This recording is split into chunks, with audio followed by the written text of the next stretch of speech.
Hello, hello, hello, everyone. This is Stevie Aisha Mills, and we are back for another conversation with Stevie. The conversation with Stevie is the place where we talk about the why behind the what of what people do. And so I am excited today, as always, because we have a woman who is rocking her it factor to the fullest. She is Jamie Day. She's an MS. She has a LMFT, a RDT. Awesome. Listen to all of these letters. Yes. She's a licensed marriage and family therapist, registered drama therapist. That is very cool. And creator of the Divine Mommy Group. And she is the co-creator of the Divine Badass Workshops for Women. Jamie has earned Master of Science degrees in both marriage and family therapy and interdisciplinary arts from Nova Southeastern University in Florida. In addition, she also holds a Bachelor of Fine Arts degree of musical theater performance from Northern Kentucky University. Wow. Jamie has a diverse background of experiences and has worked with at-risk adolescents and their families, at-risk youth and their families, anger management groups for teens, drama therapy groups for college students, expressive arts therapy groups for families facing chronic illness and loss in private practice. Jamie has more than 10 years of experience leading connected and supportive groups for women, families, and children. Her dedicated approach incorporates a solution-focused mindset that empowers, affirms, and invokes the strength within. I love it. Welcome, Jamie. How are you? I'm good, Stevie. Thank you. Thank you. Man, hearing all that stuff, I'm like, that girl sounds awesome. That girl does sound awesome, and I'm so glad that she is here with us on today. So I love it. I love it. Your bio is so, full of yummy goodness. It really is. And so how did you come into being this magnificent being? Did you always have a heart for helping people? Man, that's a good question. And, I think I did, because I look back at my early career, and I was a professional actor, singer, dancer in New York. And for anybody out there who pursued professional performing and entertainment as a career, either in New York or Los Angeles, you can know how devastating and soul-stealing that process can be through auditioning and stuff. And I remember early on in the process, I kind of got known as the girl who would go through the line of everybody waiting for the cattle call at 4 o'clock in the morning, freezing our butts off in New York City. And I would just go down person by person and say, I'm proud of you for showing up. I'm so proud of you for getting out of bed this morning. I'm so proud of you that you're here. And my friends would make so much fun of me, but it just felt like such the right thing to do because somebody needed to notice how hard we were working. And so even before that, I always had, just a proclivity to want to listen and want to talk and want to help. So I guess so, yeah. I've always had that in my soul to want to help.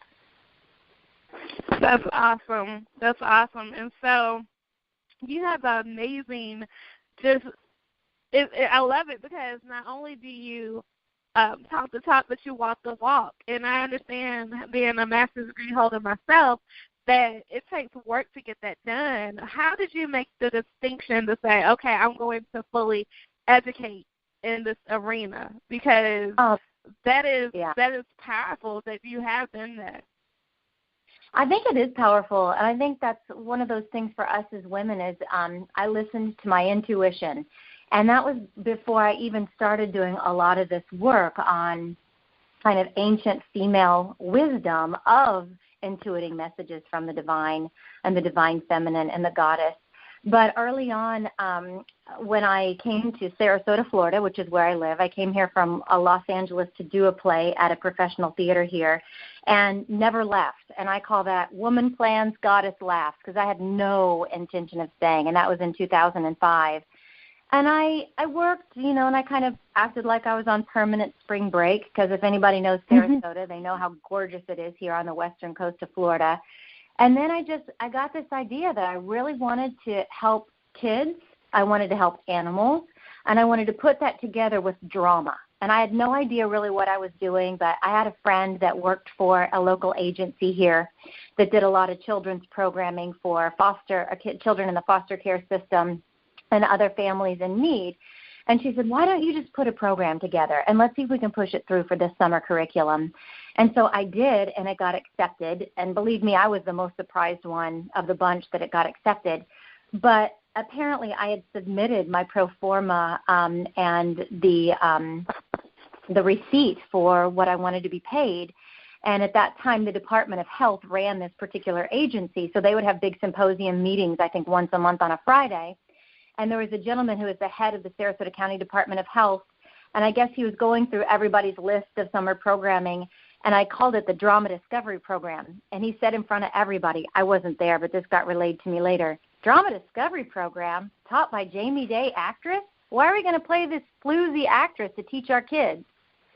And that got back to me. And instead of getting mad or frustrated or hurt, I just thought, okay, big lesson. I've got to legitimize myself and what I'm trying to do here. So that sent me down the path of figuring out what drama therapy was. And I started driving across the state from Sarasota to Fort Lauderdale, or I should say Davie, Florida, where the NSU campus is.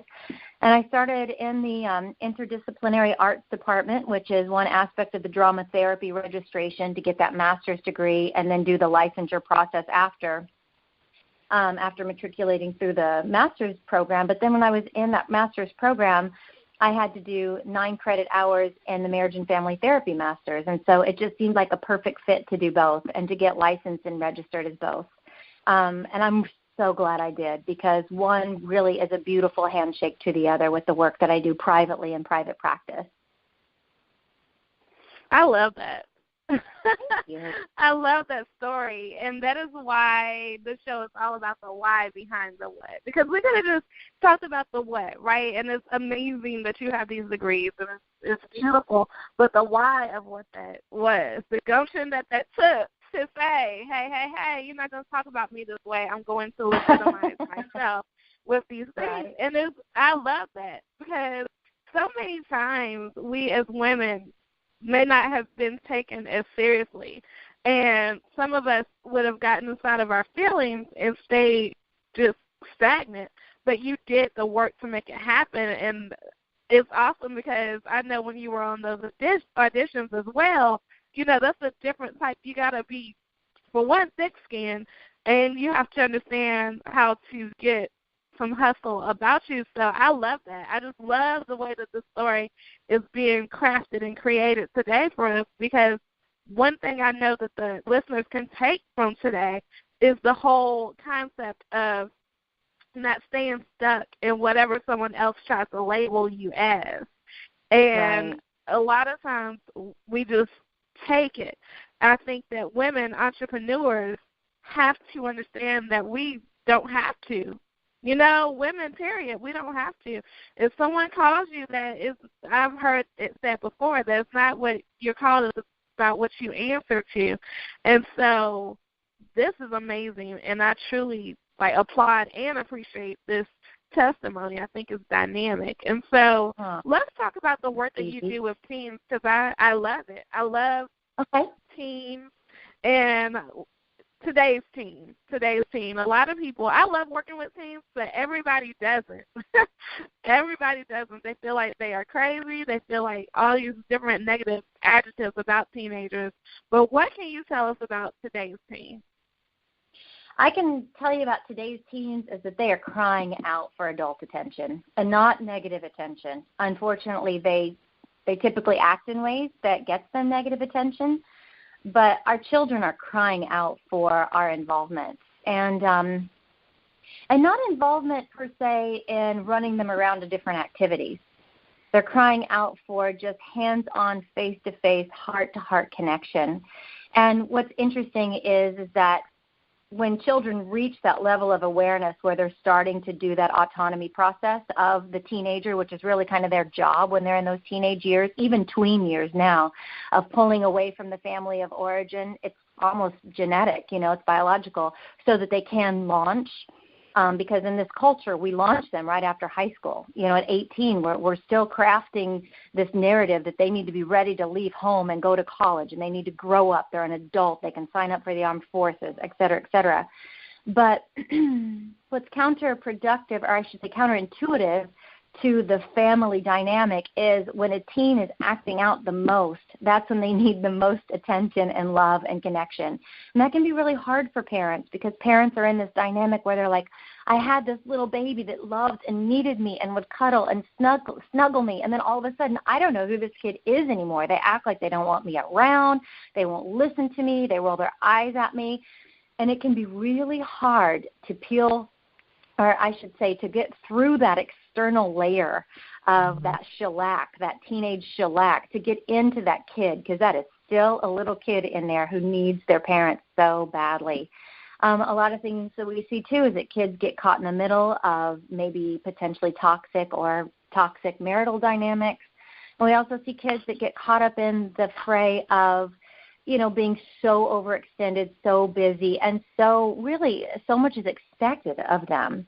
So they don't get to be kids anymore, because they're still kids. We're all still kids. Let's just be honest, Stevie. I like to play. You like to play. Yes. Right? But they're still kids. And so that's what I think about teens today. They are wonderfully intuitive. They are at such a beautiful time in their life where they're sponges still and absorbing so much, but they're so ready to sort of gather the wisdom of the elders if the elders are there to impart it. And so we, as a society, we got to come together, and we really have to support them. I think we also have to support the entire family unit more as a society. Because we all need each other, and my gosh, doesn't it feel so much better to have a tribe than to feel lonely and isolated? Exactly. And I think that you're right. They do need us. It's interesting that you told us the story about the grant that you were working with at that point in life. I know the first job I ever had out of grad school was for an organization called Communities in Schools, and so they walked me into the room and gave me the grant and said, "What would you do with this?" And that was my interview. And I told them, and they liked it, so I got hired. But it is an interesting thing to know, you know, when you're working with nonprofit organizations and you're working with teenagers, then you get to see it from a different level. You know, some of the greatest times in my life were spent with those children because of the fact that, or teenagers, they were high school students. But now, fast forward all these years later, I still have connections with them. And it's just amazing that when you do make relationships with people at those formative years and you don't bash them, like you're saying, you know, that we need to support them and we need to honor them, it's true. Even people who are teenagers of my friends, they come to me and they ask me questions and help with homework and all kinds of stuff. And it just, I'm like, you're so brilliant. You're so amazing. You truly are the commodity, the greatest commodities on this earth. You know, and we have to do what people would want we would want people to do for us, and that's truly to support. And I think that the work that you do is amazing. Oh, thank you. It sounds like the work you do too is amazing. Where are you, Stevie? I am located in Virginia, in a small city called Roanoke, Virginia, the Star City of the South. But I grew up in North Carolina. I grew up here, actually, and moved to North Carolina and moved back here. Okay, cool. And what's your master's in? Human resources. Awesome. And cool. It's interesting how life ends up. My undergrad degree is in public relations, and so I always thought that I was going to be in New York. Really, it's funny because I always thought that would be like Samantha Jones on Sex and the City, having dinner with my best friends and living this life, and that's truly not what God wanted me to do. And I don't like the cold, so I wasn't really fully thinking out this dream. But I think that it's interesting how everything is aligned, and you really end up where you're supposed to be. And I love the fact that you were talking about play and fun, because I definitely believe that third is a niche and not a necessity. Not enough people allow themselves to have fun in their lives, and I think after a certain age, people kind of cut themselves off and say, we're not having fun anymore. So what do you think that is from, and how can we incorporate more fun inside of our lives? Well, that kind of jumps us ahead to my work with Divine Mommy. And a lot of the work I do with Divine Mommy, my mission statement is women supporting women with shared acceptance, wisdom, and love under the transformative energy of the divine feminine. Now, that's a mouthful. I get it. But the divine feminine really is this energy of creativity, of compassion, of nourishment, of softness, of grace, of forgiveness, of letting our guards down and stepping into intimacy, of empowerment, of intuition. So the divine feminine energy really was the most present form of energy and religion really from the time we started to come together as a society back in the Paleolithic and Neolithic times. And our ancestors and our foremothers and our forefathers, they played. They were egalitarian. They had beautifully sophisticated social structures, and they had beautifully sophisticated lives and communities. And then things started to shift about 5,000 years ago when we had more what Riane Eisler calls in her book, The Chalice and the Blade-type patriarchal societies. So we switched from a matriarchal society, which I want to clarify does not mean women over men. That just meant the entire society as a whole really focused on the life-giving, life-celebrating qualities of the female, because we as women with our anatomy, we were the goddess incarnate, and the goddess was Mother Earth, who created life, who sustained life, and when life went back to her, that life, death, rebirth cycle, when life went back to her and then was given forth again, we as women were that incarnate, and so we were cherished, and we were the goddess incarnate. I keep repeating myself. I apologize. But then what happened about 5,000 years ago, and this is documented well in history with Maria Gimbutas's work and Riane Eisler and Vicki Noble and Merlin Stone, many other women who are amazing women. What happened was we had a whole shift in our society to a more out of balance, masculine-focused society. And it was a slow burn, and it created the perfect opportunity for a monotheistic male deity to come in and create this out of balance masculine and feminine energy where we became focused on productivity. We became focused on taking over. We became focused on independence. We became focused on ruling over someone. We became focused on power. And we became focused on almost like a strong man rule. So when that happened historically, and it's been happening for the last 5,000 years, and even though the goddess is rising, we see it happening with all the women coming forward with sexual assault and the Me Too campaign. Myriad other things are happening, too, to open our eyes. But what's happened is we've created a society for ourselves, Stevie, that still really praises the masculine. And what happens is we get out of balance and we stop playing. We stop being creative. We stop having our value systems identify and validate these feminine qualities of caregiving, caring for our young, caring for our elders, patience, intuition, transformation, healing, acceptance, feeling interdependent, that sense of oneness. That gets really denigrated. And what we do is we start to focus on being identity-oriented. We focus on being able to protect what is ours and hold it tight. We focus on a very rational, linear explanation of how this world works. And what happens is play and connection really gets taken from us because we're so focused on an out-of-balance masculine, and things become ruthless. Things become brutal and forceful. What happens is sometimes when we're in this masculine mindset, we don't think about anything but ourselves and this drive towards success. We think of ourselves as separate from others. And that is my perspective on how play has kind of been taken from us. A good friend of mine, a very wise woman named Kate Alexander, talks about we're not actually Homo sapiens or Homo ludens, and that means we are animals of play. We play for the sake of play. That's how we connect. That's how we interconnect, and that's how we step into emotional intimacy and emotional authenticity with ourselves and with others. Wow. Wow, because that was very deep, because of the thing that happens. A lot of women are really into this whole thing of striving for success instead of being successful. I believe that Right. you can be anything you want to, but it doesn't have to be such a push. It doesn't have to be. You can allow yourself to be that, and truly, when you allow, and I set a goal for myself to really live in the moment. Really live in the moment. I think a lot of times we're always thinking about what happens next. I know for me, and even with people who I'm with and people I'm connected with and my friends, I'm always like, okay, what happens next? So this is going to happen. It's not okay, let me be in this moment. And this is powerful. Even I did something recently. I don't know if you've been to the escape room or know what an escape room is. But yes, for those I haven't of you been to one, but I know what they are. Yes, you gotta go.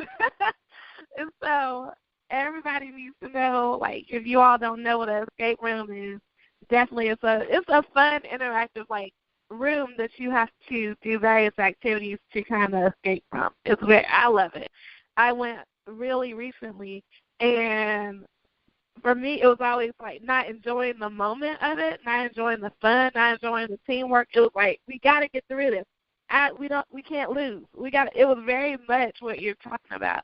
And I see that even in myself. And I try not to be that way, but I think that it happens. And so this is awesome. And what are some ways in which we could go through this and say, this is how we're going to, I don't know if eradicate is the right word, but we're going to work through it, because I think it's something that needs to be worked through. Yeah, I totally agree. And I don't really have a definitive answer for you. I can tell you what my journey has been. And in starting Divine Mommy, I knew I needed to create a scenario. And let me backpedal for a second. I call my organization Divine Mommy, and it's not just for moms. And a lot of times people are like, wait a minute, I don't have little kids. Can I do this? I've got big kids, or I don't have kids. It doesn't matter. We are all women, and we are all mothering things to life on a minute-by-minute basis. Because think about it, Stevie. As women, we give birth to new ideas, new understandings, new relationships, new forgiveness, new compassions on a minute-by-minute basis. So I really wanted to honor that with the name of this organization and call it Divine Mommy. And what led me to it is my inner voice had gotten so toxic, Stevie. I mean, granted, I was late to motherhood. I had my daughter when I was 36, I think, and breastfed her for 3 years plus. She wasn't a good sleeper, so I was going on, almost 3 years of severe sleep deprivation, which will do damage to anybody, let me tell you. But my inner voice had gotten so toxic, I didn't even realize that I didn't believe in myself anymore. And for my 40th birthday 2.5 years ago now, I went on a silent retreat. And when I got really quiet, I realized, oh my gosh, what is going on here? And as I just got quiet, I thought other women have to be feeling like this. Maybe not exactly like I'm feeling, but they have to be feeling like this. And what I didn't realize at the time, but I do now, is I was following that intuition, what I talked about earlier, listening to that guidance, because as women, that is one of our birthrights, that intuition. But I thought, I've got to create a group, woman to woman, where we come together regardless of race, regardless of social status, regardless of where we've been, regardless of what we eat, regardless of how we parent. We are coming together woman to woman with the energy to just support each other, to share wisdom, and to love each other, and to also hold each other accountable for these ideas that we're going to start talking about when it comes to self-love, self-care, our devotion to our pleasure and our radiance, just like what Regina Thomas Schauer talks about in her book, Pussy, A Reclamation. She talks about a woman doesn't fully step into the goddess within until she is turned on. And to turn on, you've got to step into pleasure. And I'm not talking just about sexual pleasure. I'll address that in a second. I'm just talking about pleasure. We have convinced ourselves that we are not allowed to feel pleasure because for whatever reason, we got mom guilt. We can't afford it. Our husbands or our partners have reinforced an old belief system that we're not worth it. Well, we've got to shed that stuff. And for me, I had to do that in a group of women that would look at me with love in their eyes and acceptance in their heart and hold that mirror up to me and say, honey, I'm going to shine as bright as I can so you can shine even brighter. Where we're really getting rid of those cultural barriers and stereotypes that have been plaguing us for thousands of years of women coming together to honestly and authentically support each other. No more of this gossip talk, no more of this girls are bitches talk, no more of this I'm a guy's girl, a guy's girl kind of talk, none of that. That genetic code stopped when I did my first Divine Mommy group, and I stopped that for my daughter, and I stopped it for myself. So it's up to us as women to come together with this empowering, healing energy that we know exists between us. Drop these cultural stereotypes that are just dragging us down and come together and really hold each other accountable in a loving way, but really focus on lifting each other up. So that, for me, is how we start this, and that's how we stop this we change the genetic code. I talk about this in my groups with my mommies, and I call them mommies. They're not all mommies, but my ladies. We talk about how we are stopping it. We are no longer prescribing to a belief system that doesn't work for us.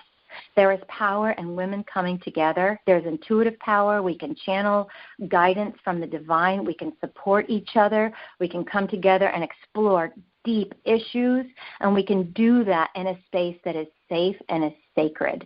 Just like a prayer circle, we can lift each other up, we can lift our prayers up, and we can come together and we can feel that collective power that exists in a circle of women, and we can send that energy out just like the butterfly effect, and it's going to raise our vibration, and every person we come into contact with and every person we're in relationship with is going to have to raise their vibration too to accommodate it. So that's been my journey. That's been my path with Divine Mommy. That's really my passion. Wow. I love it. I think that is amazing. I think that self-awareness is definitely amazing when you take the time to really say, this is how I'm showing up and showing out, and this is, the journey. Everybody's journey is so different, and how we get, it's almost like connect the dots photo when you go back to connect the dots and to really walk into the passion and the purpose and the being of who you are. And this is how dynamic lives are indeed created, and I love it. I think that we have uncovered a lot. I always ask this question to every guest who comes here because we have a few more moments left. I say, if there was any question that you're like, Stevie, we cannot leave here today without letting people know this. What is that they need to know before we let you go? What do we need to know? I would say we need to know that the divine is within. It is not without. And each of us has the capabilities to access the greatest and highest good for ourselves and for everyone else. And that if we can get back to that core belief system that we are good and that we are one. And when I say we are one, I mean we are connected to every living thing, and we know everything is living. So I'm not just talking about animals and mammals and insects. I'm talking about our entire Mother Earth, our entire solar system, our entire universe. We are connected to everything. And when you start to have that perspective, it's called a non-dualistic perspective. Or some people say oneness. I think I've said that already.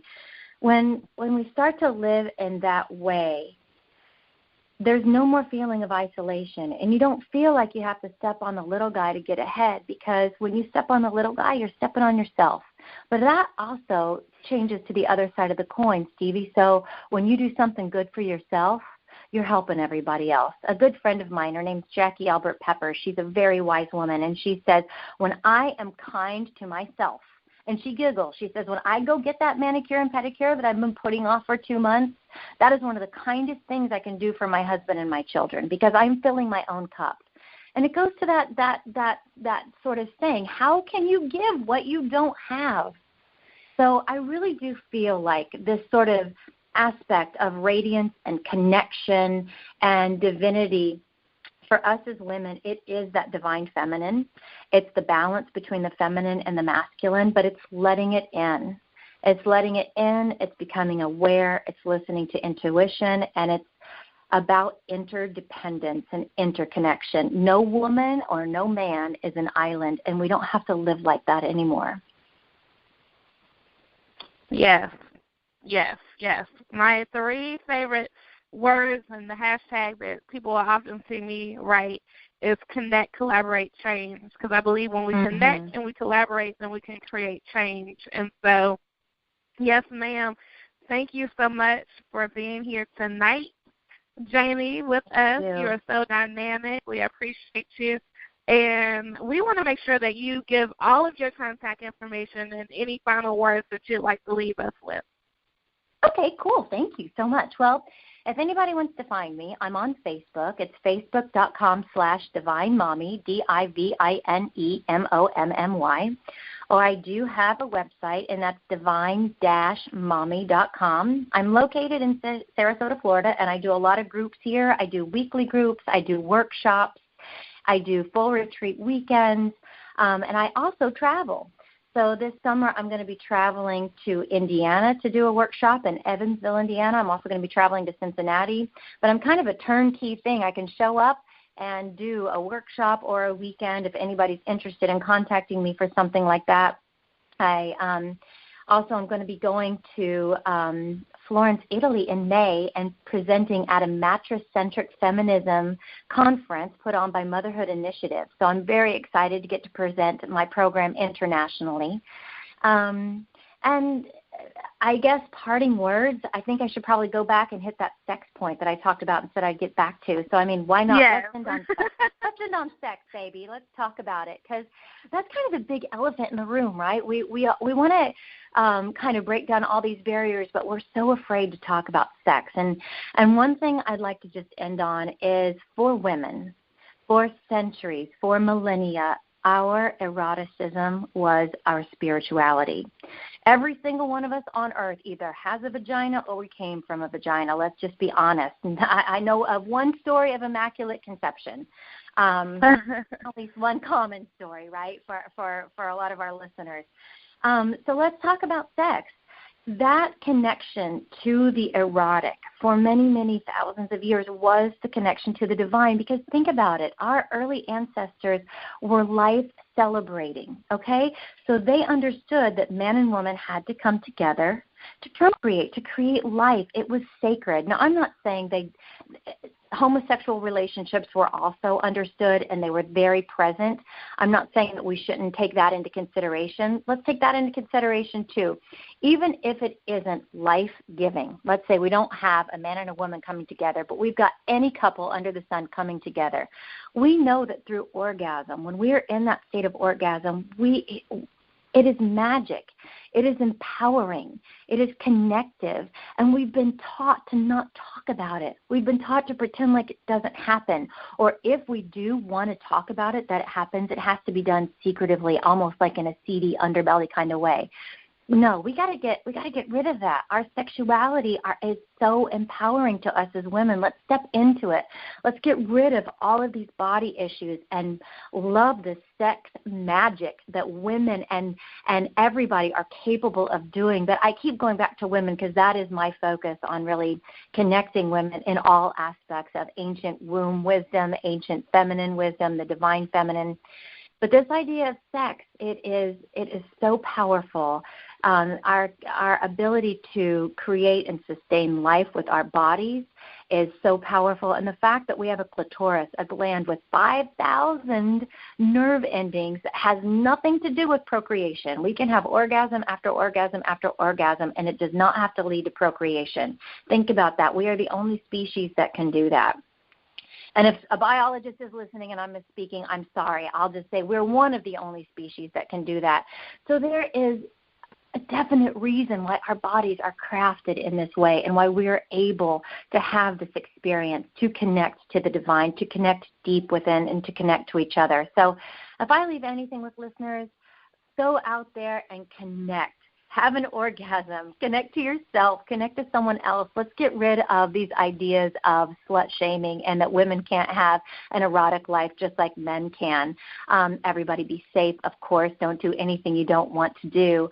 But let's connect. Let's connect in all the ways I've talked about today, not just sex. But let's break down the barriers. Let's be authentic. Let's be intuitive. And let's be connected. Awesome, awesome, awesome. I love it. I think that we had an amazing time together. We learned lots. We learned. It was amazing. It was amazing. Thank you so much. You're welcome. You are so very welcome. And we have to see about having you back on the conversation with Stevie, because I believe that people can definitely learn from you. And I hope that they do reach out to you and that you do have a amazing 2018. Impact 18 is what I'm calling it.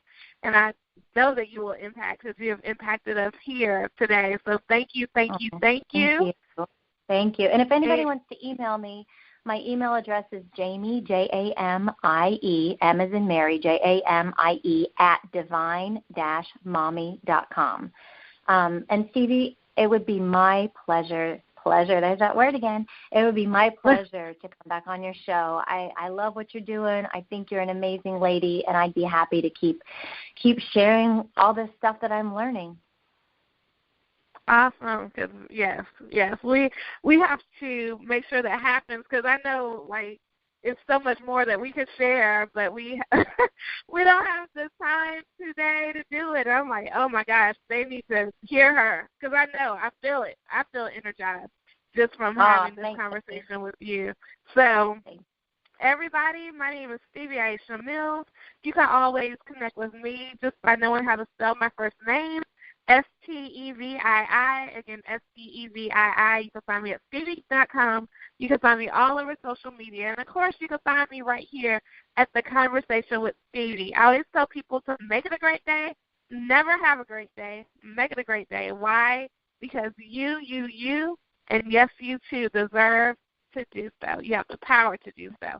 Talk to you later. Bye. Bye, Stevie. Bye, everybody.